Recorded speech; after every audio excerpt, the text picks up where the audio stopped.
I think we're live. I think we're, let's see. Is there a countdown? Oh, there we go. We're live. So, oh, good. So you put up World Orphanage Foundation. Very Yeah. cool. Okay, well, hello, everybody. This is the first time we're trying out the new software, and pretty exciting. We've got with us Sara Kazimi, and she is with World Orphanage Foundation, and she has just returned from Afghanistan, and we're all waiting to hear exactly what happened over there and what she's been doing. You've been going to Afghanistan for quite some time, right? Yes. Hi, Michael. Yes. I've been going back to Afghanistan since 2011. I've been back and forth since 2011 and just came back about almost 10 days ago from Afghanistan. And it was quite a scene. It was quite an experience from all the other times that I've been in ground. Well, I'm glad that I didn't go. I know. It it's kind of craziness over there right now. I know. With the gala that we had, that had to be postponed, obviously. And Yeah. now I think it will definitely be postponed for quite some time, and not knowing how the Afghanistan situation is going to be. When did you get back from Afghanistan? About 10 days ago, Okay. Wow. to be I exact, about 10 days ago. okay. So you really missed the craziness.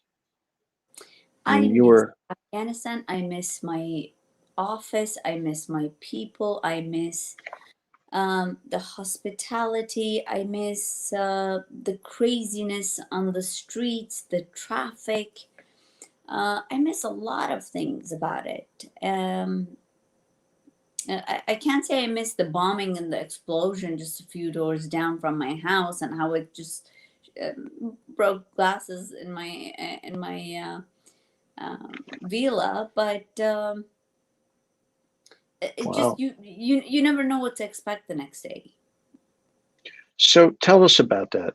You said there was an explosion down the street from you. How often does that happen? How many times does that happen since you've been going to Afghanistan? Over the past 11 years, I have witnessed explosion of a bus several years back. I have witnessed many ceasefire um, moving back and forth between Afghanistan and here. This was actually the ceasefire that happened when the bomb explosion when the rocket actually hit a building in Kabul. um, I was on that street. That was about 11 months ago. And then the closest thing was that now till about a week and a half ago, that three doors down from where I live, a gentleman named Bismillah Khan, his house got attacked and many people died. And that explosion was quite severe in Kabul.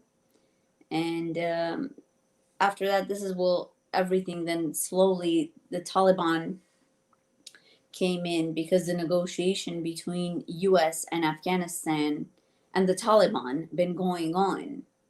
Uh, people people were not prepared. I believe the way it should have been done is first prepare the people. Second, take all your interpreters, all your US citizens, all the diplomats out, and then take the troops out. Um, a lot of things was done wrong from the US side. And right now, the turmoil that we're all in, I mean, it's crazy. Seeing what I saw there 10 days ago and what the people are going through right now. Today, there were people in Kabul got killed. Not only U.S. military start shooting, but Afghan Taliban were shooting, and because these people have so much fear, and they're just going to the airport, which they should not be going to the airport, and it jeopardizes our U.S. troop to give them ultimatum, and the ultimatum, they should not be using their weapons, but they're being put in that position to use their weapons, and Taliban are using weapons. It's just really sad, me watching, just myself watching the social media. It's crazy. It's heartbreaking. Are you able to be in touch with friends and family over there right now? I am in touch on an hourly basis. I'm in touch with my entire team. I'm trying my very best to get my team out via P2 visa. I'm doing my very best to get as all of my volunteers that they worked for me and as many of my team members out, because being a U.S. entity, um, they don't like women in power, and especially myself being a woman in Afghanistan. It's a risk. So, were you there when the Taliban came in? Actually, a few days before I come in, I went to a restaurant, and I actually let my team know about it too, as well as Afghan American Chamber of Commerce in Washington D.C. When I reached out to them, I did mention that a few days before I come um, to US, I went to a restaurant and I was approached by a Taliban team saying, "We know exactly who you are." First it was two, then it was three, then it became 10, then it became like total of 12. And I travel around Afghanistan myself. I drive myself around. It's a taboo for a woman to be doing that. Um, there was fear in me, but I was just sitting in a public and I really didn't care. So they said, "We know you're here." I said, "Oh, good for you." And they said, "Actually, we have nothing to do with you or your organization." And I said, "Then what is it that you want? How can I help you?" They said, "Well, we have issues." I said, "Okay, and what are the issues with you?" They said, "Well, first of all, you wear long nails. You have very long nails, and you put very bright colors. So all the time I wear acrylics, and my nails at the time it was red, and you don't dress proper."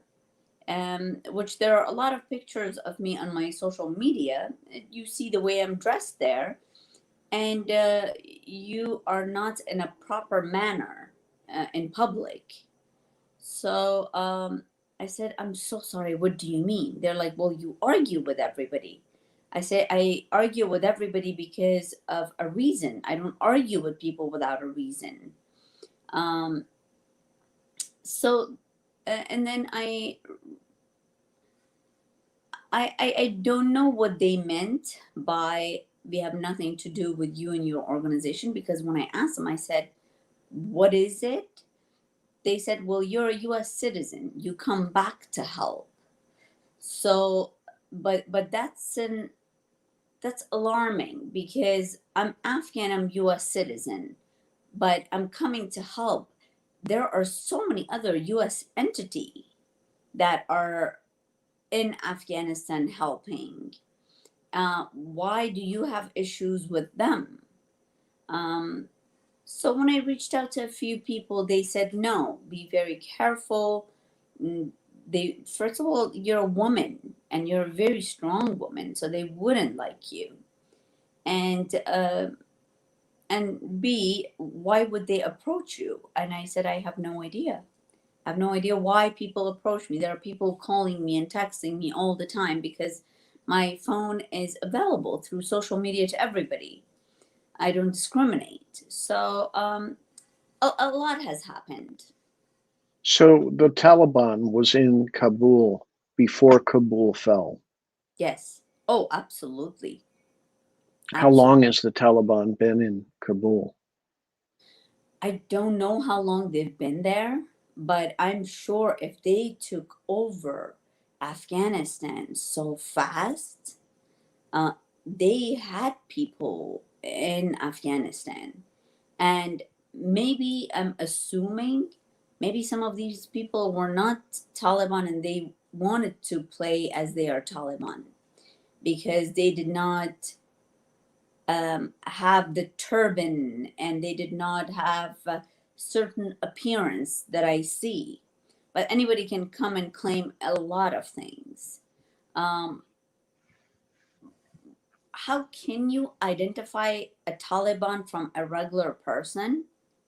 Today, it's very difficult in Afghanistan.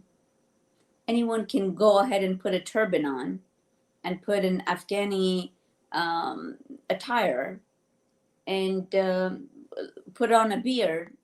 How would you know the difference between who's Taliban and who's a regular, ordinary person that have to put on a mask Yeah. to to pretend, to blend, to be protected? So it's very difficult nowadays. So we're hearing that it was an intelligence failure, that they didn't think that it was possible for this to fall in like 11 days. But basically, the Taliban was already there. And so this thing that we heard happen, because I think we're kind of getting filtered news here. I mean, Um, you were boots on the ground there. yes. Um, for a president to flee the country, I that automatically weakens the ground um, as a mother and as an organization. If things are collapsing within the organization and I'm the first person to walk out, that organization is going to fall apart. There's no strength. There is no unity. If the mother of the house leaves, the kids will do whatever they want to. The stronger will rule. And you've seen that personally in your own home, right? I see that in And my own home. The minute I leave home, the stronger source takes over the weaker source, and they end up leading the other. No matter, so it's just the fact of it. yeah. And Yeah. so what you saw when you were there, I mean, obviously, did you feel intimidated by the Taliban when they came and approached you? Did you feel like your life was in danger? Uh, the minute I go to Afghanistan, every time I prepare myself for not coming back. So because I'm taking risk to go there and do my philanthropy, do my water wells, educate the woman. I mean, even when the previous regime was there, um, the men were intimidated by a woman driving around Kabul alone. And now imagine if the Taliban regime being here. Was I intimidated? I was not intimidated. I was just shocked that how would they know so much about me that I'm back and forth and between the nation and helping. Then again, it's public, and what I do is available to public media. Everybody can look at my social media, and automatically they can see that, oh, okay, Sarah goes back and forth between Afghanistan and U.S. So we're hearing over here, and we follow social media, and that's kind of where we get our information. And obviously, mainstream media is very difficult to get good information. But we're hearing that the Taliban is going door to door, and they are pulling people out. Are you hearing that kind of stuff from your Actually, contacts there? no, it is actually happening. They went to my next door neighbor and they said, "Where are your cars? Where are your weapons?" And they took over the villa. And my next door neighbor was um, it was is someone in the community in actually in Afghanistan. And right in front of me is the house of General Dustom. Um, Apparently, his house was taken over, and then a few houses. They knocked on their door, but up to today, nobody have knocked on my door. No Taliban or anything. Do you have people that are staying at your house there? Yes, I do have people staying in my house, and I already alerted them that any Taliban, anyone knocks on the door, the first thing you do is give them my cell phone number and say the owner and the person who is living in this house wants to speak to you. Wow. So tell us about, your experiences in Afghanistan and kind of what you've been doing there, about the work that you're doing with the orphanage, and, you know, just Sure. kind of give us a brief history. Sure. In past 11 years of my work in Afghanistan in ground, um, we fed thousands and thousands of people. Yesterday, we did a feeding for the refugees in Kabul. Um, in past 1 year, we did 12 water wells. Um, One of the my greatest pride and achievement that I did a betting for a water wells through a government sector which is called Dakar.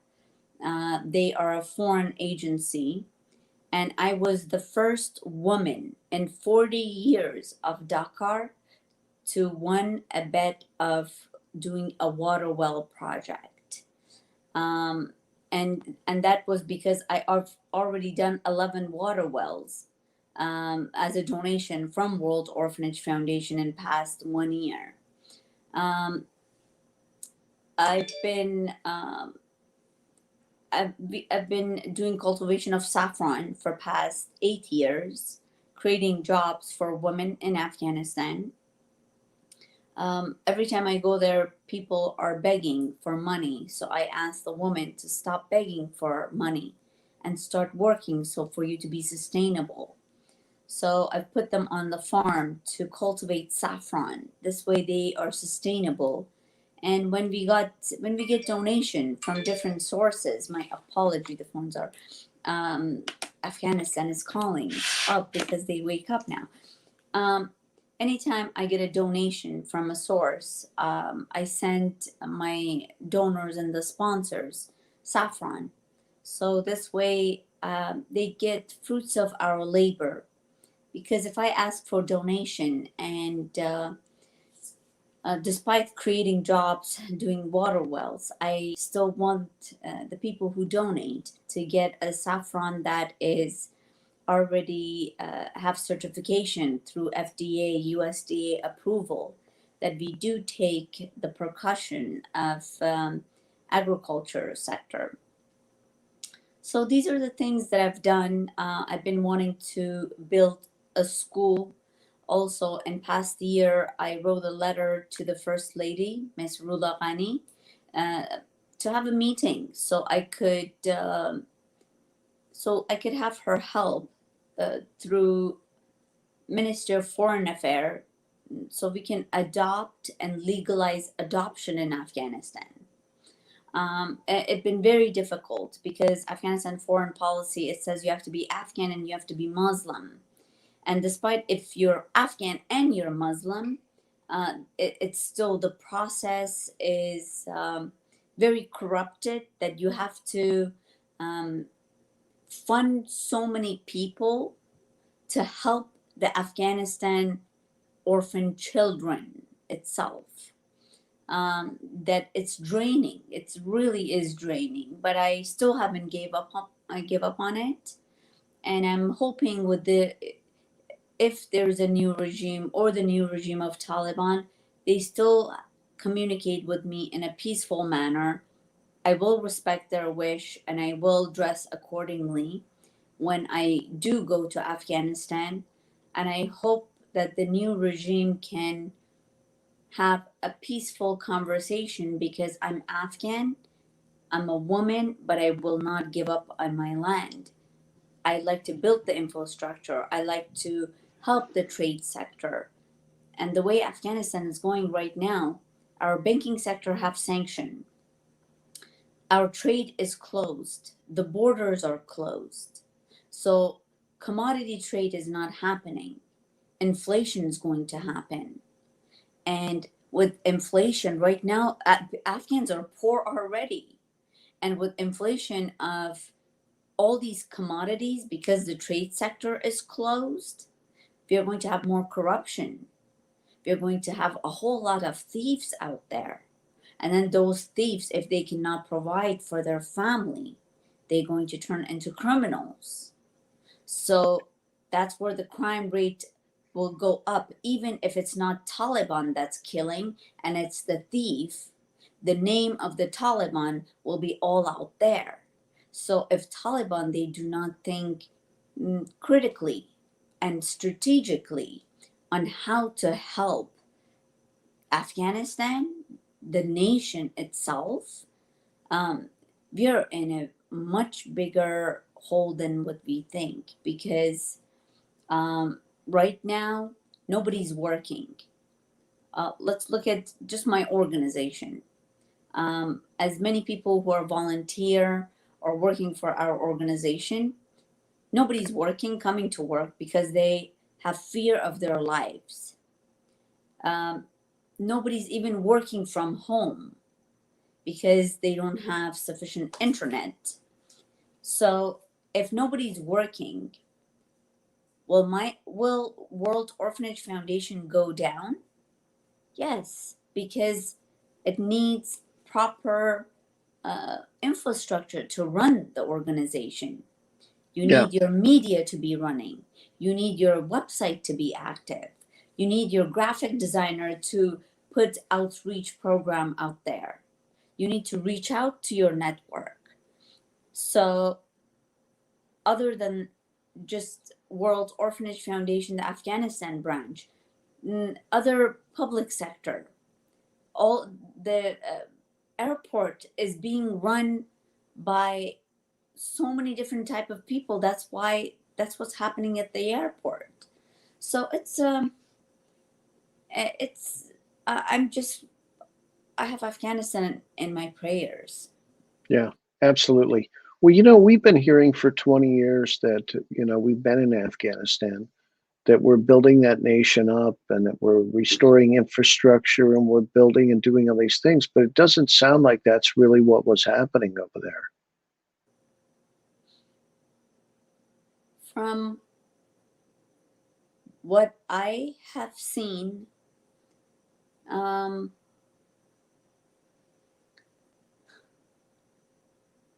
you can just tell us. I mean, I like to. I mean, we spend a lot of money on military, and that information is out in the public, right? Yeah.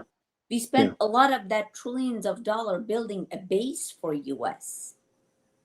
And then after building a base, we left the base with millions and billions of equipment to Taliban. Yeah.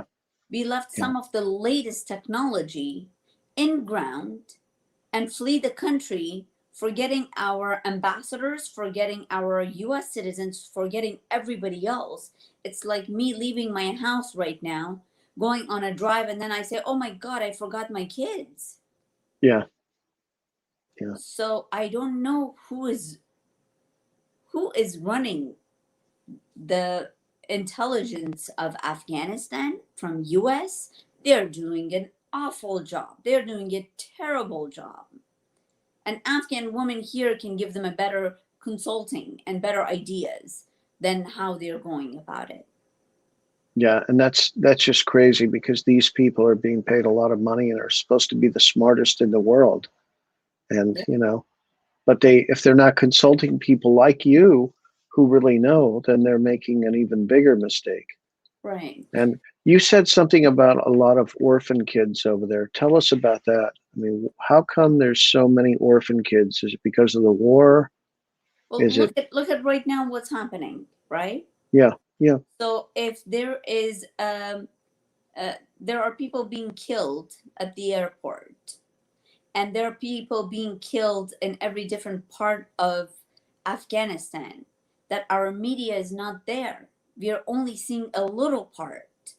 So wouldn't all these mothers and fathers who are dying, they have kids, because each Afghan family, they make a lot of babies. And when I ask them and when I interview them, why do you have so many kids, they say, well, because from years after years, for past 40 years, we are having so many different countries coming here and invading the country and having war, and our kids die, and we don't want to lose our population, so we have kids.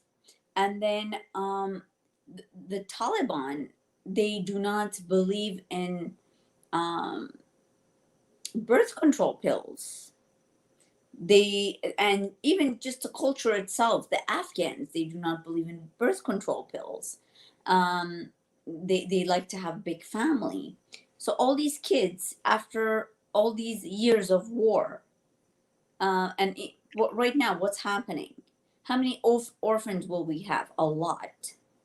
yeah, So what's yeah, going to happen to these orphans, these kids, if they're not educated right, if they're not put into a proper school and education? They're going to turn out to be the future of Afghanistan, or the babies of Taliban. yeah, So that's to build nation, to do a nation building. It starts from our poverty. It does not start from um, our wealth. Our wealth, yeah, they seek higher education. And yeah, someone who's poor and orphan with very little money, someone who doesn't have food today to eat in Afghanistan, and they have to feed another 8, 10 people. And if they're 10, 11 years old, it's easy. It's not a brain surgery. Give them food for them and their family, they will become your tribe. So what USA did is an awful thing, because now they had already Taliban issue. They have Iran in one side, they have Pakistan on the other side. Now they have a lot of upset, pissed off Afghans, that the way they flee the country, and now the way they're doing things. Um, and I believe that's why they put the sanction on Afghanistan banking sector. But then again, uh, it's going to have a backfire, because yeah, a lot of these kids see what's happening, and they see who did this to them. United States of America. yeah. And that's the real issue. Talk to us about the Chinese. Did you see the Chinese in Afghanistan? Actually, right in front of my property, yes, there is a Chinese. Actually, the villa belongs to a Chinese entity that they sell hair. They purchase hair from villagers or what have you, and pay them very little money and send it over to China, make the hair wigs, make the hair extension, and all these hair gadgets that today our women use. Um, I believe that China have interest in the rare earth metal and our copper. I mean, Afghanistan is sitting on trillions of dollars of assets. Yeah, We yeah, all know it. We have Panjshir province have emeralds, some of the most yeah, beautiful emeralds, that's even better than Colombian emeralds. yeah. um, Afghanistan Lithium. sitting, yes, of course, we have Yeah. lithium, we have And lithium we're going to use a lot of lithium to make batteries. yes. And we just handed that over really to the Chinese, don't you think? They've been working on a project called ANEC for quite some time, which is actually a Chinese organization that's been working on that. Um, I don't know. I don't understand why USA left the way it left. Uh, the strategic planning and how they're going about it is a question to me. Yeah. Do you think maybe it was the plan, or do you think it was just chaos? Oh no, everything's pre-planned. Yeah. If, So they everything, got the outcome that they were trying to get. I don't know if you heard Kayleigh McEnany today, but she said that she found a quote from Biden, a few years back where he said, "Hey, when we leave Afghanistan, we're just going to leave because Kissinger and Nixon got away with it in Vietnam, and we'll get away with it too." And so, it really does kind of seem like maybe this was the plan to just abandon everybody and say, hey, you guys are on your own and leave chaos behind, which, is very unfortunate. They're saying as many as 10,000 Americans are there. I mean, who knows? It might be more. They say maybe 40,000. We don't know the number. So it's really tragic for those people. And maybe some of them that are not like you that, can speak the language they'll stick out like a sore thumb for the Taliban. yes, If I was over there, I'd be a sitting duck. that there are actually several journalists that I know myself that are there, and there are a lot of people risking their lives right now to be there and to capture what we are seeing in our media today.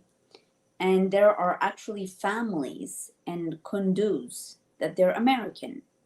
They're not Afghan American. They're full American that are stuck there.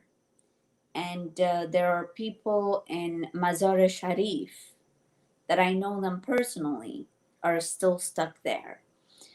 But uh, everything was pre-planned. Everything was planned. So when you talk to people like, the American friends and you tell them not to go to the airport, how do you tell them what to do? Where should they go? How do they get out? So, for example, for a lot, let's say my team member, I Yeah. apply for the P2 visa. I wait for instruction. Without an instruction, you just don't get out and go to the airport without any documents.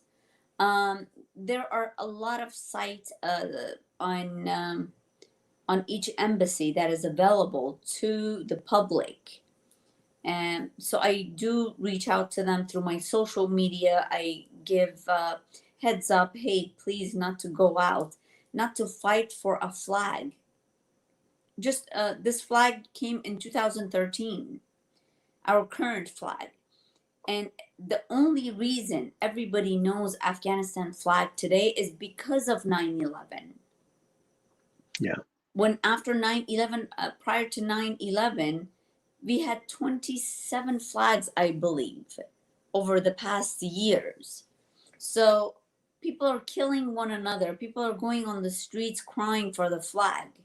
Humanity has no flag. Humanity accepts every single flag. So that's why World Orphanage Foundation, if you look at it, it have every single flag on it. Because humanity does not belong to a flag. And I hope one thing that my people do not go out there speaking or crying over a flag when they can calm down, relax, and try to come up with how to be helpful. If they're working for an organization, how to give back to the organization, how to make this organization sustainable.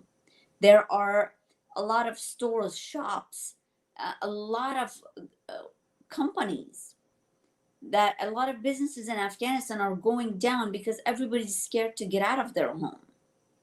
And I completely understand, but you have to be able to communicate, and you cannot stay in. For how long can you stay in? Fight over a flag, run over to an airport when everybody's telling you not to. So it's Yeah. difficult. It's very difficult times. I completely understand, and I've been in it. I felt it. I see it. But Tell everybody how they can reach you, your social media or, your website, all of that. sure, they can go ahead, reach me at worldorphanage.org. That's our NGO. Anyone who wants to donate to our organization, 100% goes to Afghanistan current crisis that's happening. Anyone who wants to reach me, my phone number, I will go ahead and type it in so everybody can get a hold of me. Anybody have wants to share anything, wants to express what they're going through right now, I'm available through WhatsApp in Afghanistan. If you're in Afghanistan or any part of the world, I love to hear from you. I love to see how you're feeling and what can I do. This is my cell phone number that everyone can reach out to me globally. It's on WhatsApp, um, and I would love to help anyone that I possibly can. There are a lot of other YouTube people that like look at my channel, and I'm sure that a lot of them are going to want to reach out and do an interview with you. And are you open to other interviews? Absolutely, absolutely. I would love to bring awareness.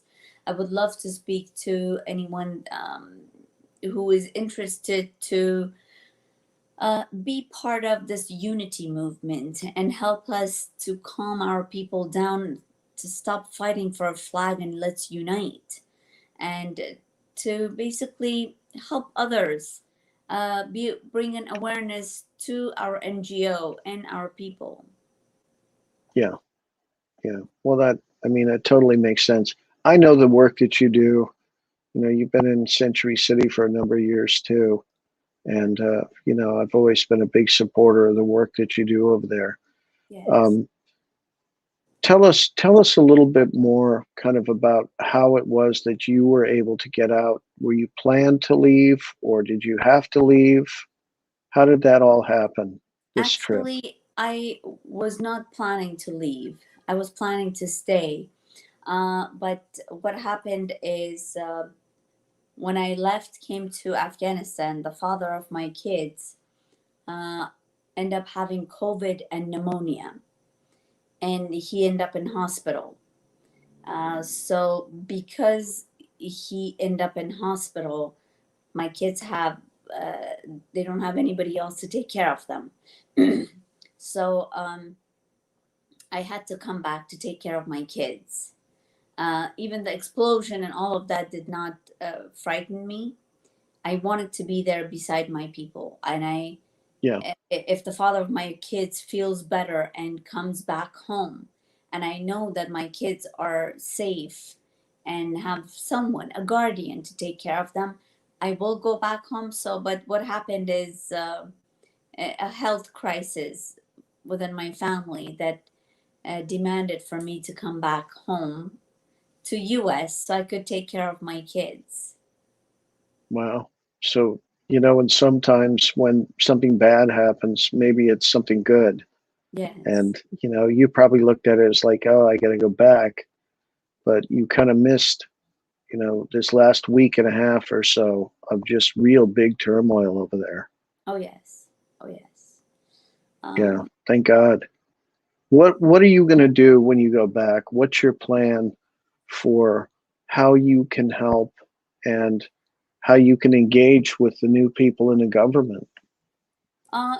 just like what I did with the previous government is introducing myself. Hi, this is who I am. This is what I'm doing, and tell me what is it that you want, and what is it that I want, and how can we communicate? Because without communication, I do not want to wander in the streets and do what I was doing before. it's a different government I'm dealing with. The previous government had a lot of respect for a U.S. Citizen, U.S. Entity, or an Afghan American woman to coming back and helping. I don't know how the current regime will look at it, but if you don't ask, the answer is always no. Yeah. Are you worried though that you're going to be dealing with extremists that maybe are not going to, be open to your message? Indeed, of course, because reading today's news, it said you cannot listen to music. You cannot. You must. Men must have beard. When it's time to pray, you have to pray. You have to leave your stores and pray. Um, so a lot of things about it.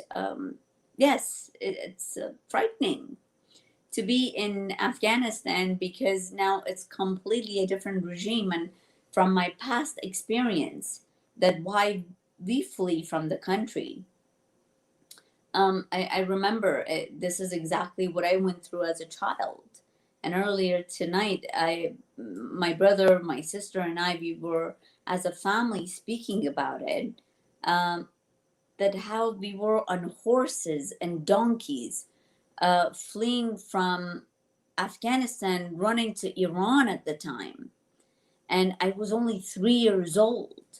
And I remember how we were being treated and how many times I fell off a donkey in mid of a night. And it was quite a journey just as refugee, uh, being in the border of Iran, and being at a refugee camp for months. It was very difficult because at refugee camp they give you only very little water, very little food for you to just survive.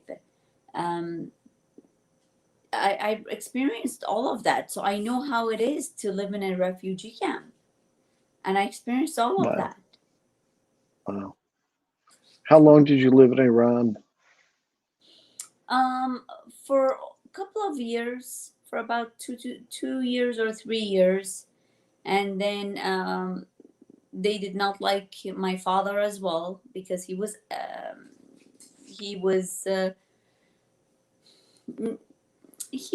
troublemaker, maybe, or maybe he was just against their way of regime or the way they were.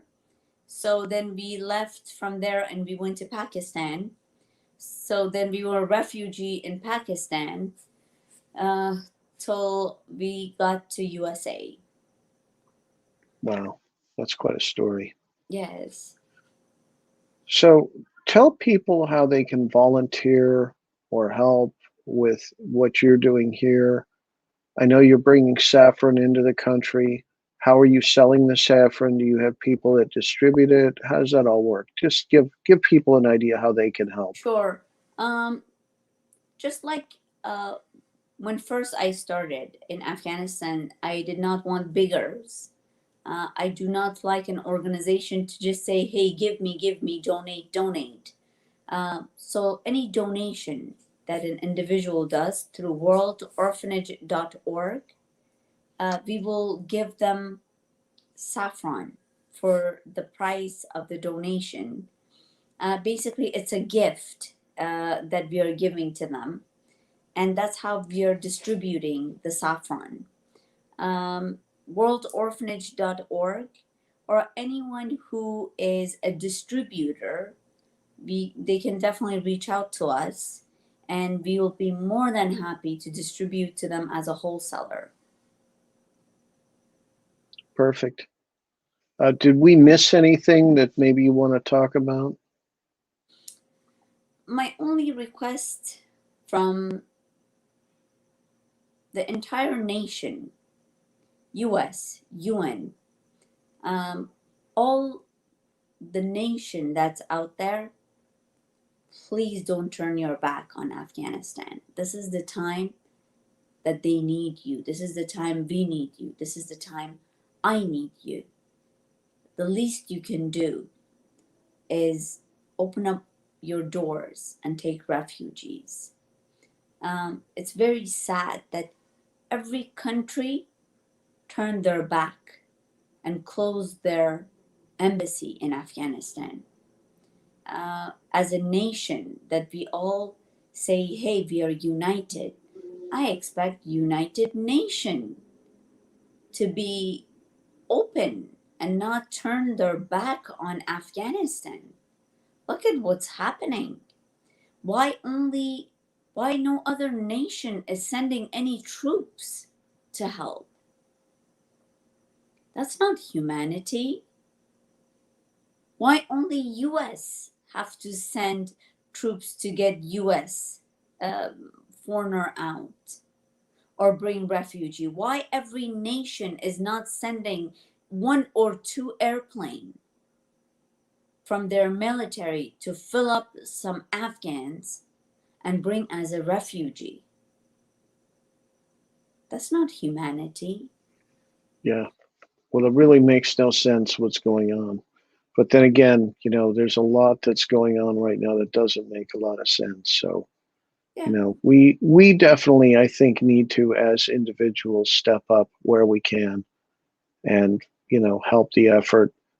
And a lot of people don't know what to do. And you're giving them ideas. They've got your phone number. And if there's people out there that want to help, please reach out to Sara. Yes.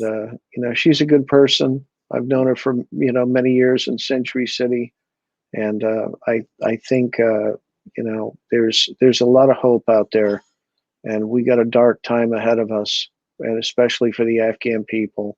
But we're not forgetting them, and I think there's a number of people that are like-minded with you that don't want to give up on the Afghan people. Yes. And we're going to welcome a number of those people into our country. And we should. It's the right thing to do. So thank you for the interview. And I'll be in touch with you. And hopefully this leads to good things for you. I hope so. Thank you very much. You have a beautiful evening. Okay. Take care. Bye now.